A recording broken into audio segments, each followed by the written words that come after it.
I'm going to take your game from looking like this to this with just a few small changes in the settings menu, and we're going to boost your FPS while we're at it. Let's get into it.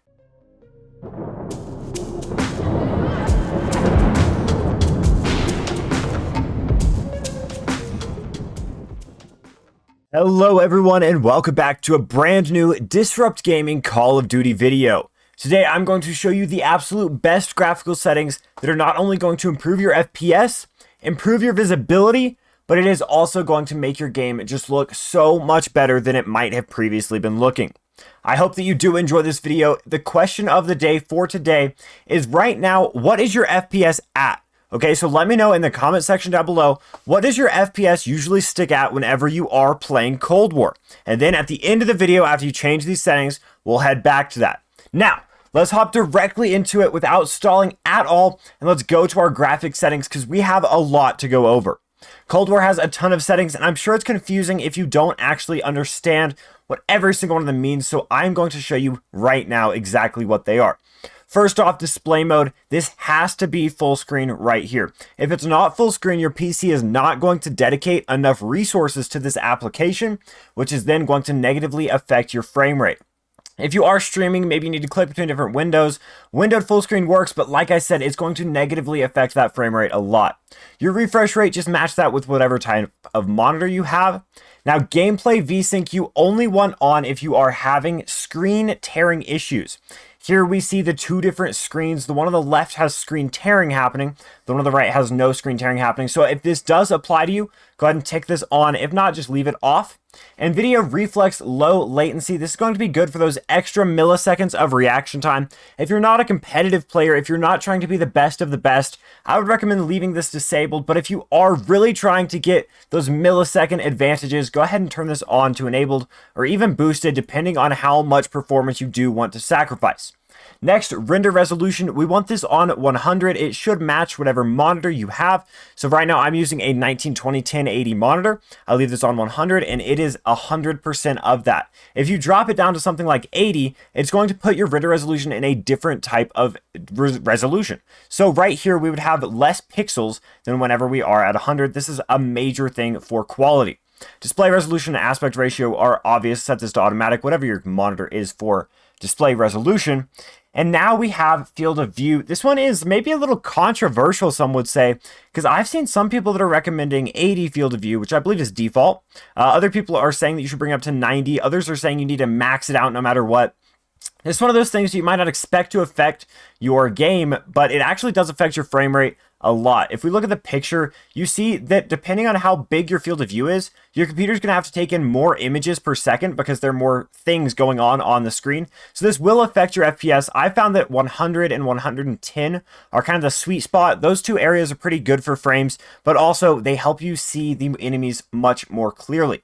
ADS field of view, this is all personal preference. Same with brightness, this is going to vary monitor to monitor. And now frame rate limit is one that mine is going to be a little different than yours. Personally, I record videos in stream Cold War a lot, so I have mine on custom so that I can set that frame rate limit so that my computer isn't doing a bunch of frames, then it's dropping and then going back up and dropping. It just stays at a steady 100 all the time. That way I can easily record and stuff. Now, if you're not trying to record, setting this to unlimited could be a good option if your computer is getting a ton of frames and you've got a good monitor that can handle it.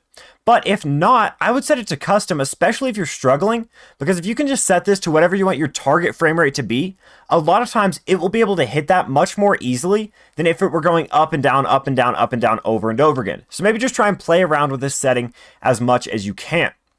Now, with the menu and minimize game, this doesn't matter at all. So we're going to go to details and textures, and this is where we get into the juicy settings. So this is also going to all be PC dependent. If you have a better PC than me, maybe you can run the game at slightly higher settings. If you have a worse PC than me, you might want to run it on a little lower settings.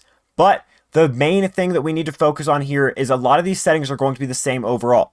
Texture quality, for instance, medium and high are going to be the areas that you want to sit in with this one. If you do have to drop it down to low for your PC, go ahead and do that. But medium and high, this is a very important setting for your graphics so that you can see the enemies much more clearly. Model quality, I have this on medium. Low also does work. Having this on high has basically no effect on your game, but it does have an effect on your frame rate, so we need to keep that in mind. HD game textures and models, this has no impact unless you have your texture quality set to ultra. If this is set to ultra, be sure to download these. If not, you don't have to worry about it. Special effects quality, keep this on medium. Screen space reflection, keep this on disabled. This basically is just the reflection off of water and stuff and different headlights in the game of cars. Absolutely no purpose right here, so disable it. Object view distance on medium. You might be a little worried about this one because you want your view distance to be as high as you can so you can see enemies, right? Well, not exactly with this, because this is just for small objects. So this is just small objects around the map and how quickly they're going to load in. If you're super far away from a pebble, you don't need that pebble to load in on your screen.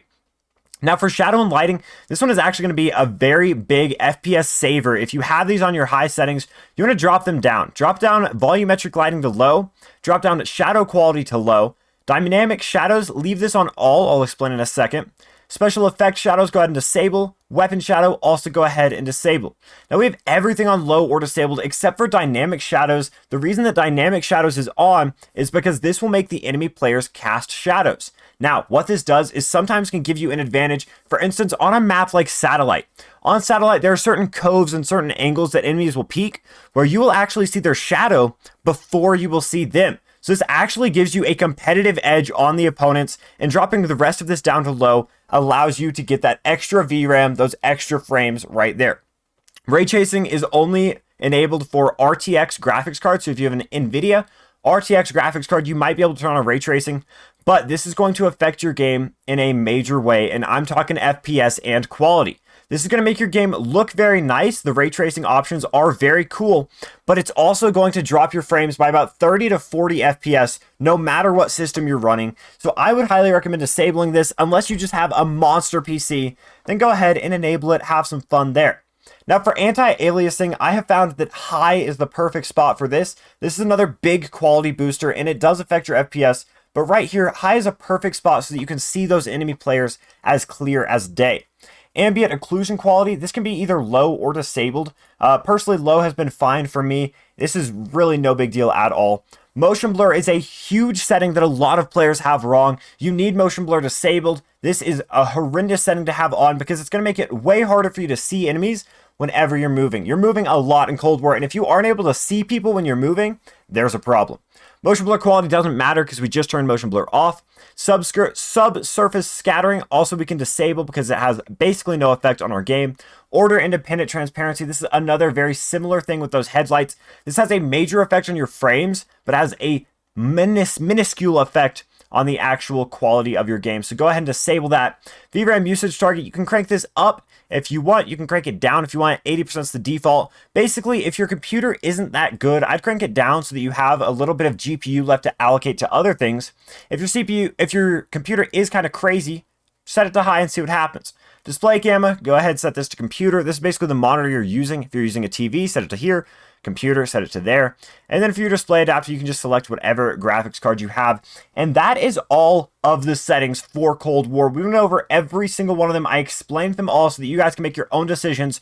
Remember, copying my settings will work pretty well if you have a decent setup. I have a 1660 Super, by the way, so maybe that'll give you a good gauge of where your PC will be. If you need to change some of them, you should understand the settings a little bit better now. Thank you guys so much for watching through this video. If you haven't already, be sure to like and subscribe to the Disrupt Gaming Call of Duty channel because we're uploading daily Cold War videos and you will not want to miss those. Also, go ahead and edit your comment down below now and let me know what your frame rate is sitting at now after you play a game or two. Let me know how it affected it. If you could went up 30 frames, 40 frames, maybe even you went up 60 extra frames, let me know. Thank you guys so much for watching to the very end of this Disrupt Gaming video. I'm Carnage, and I will see you in the next one.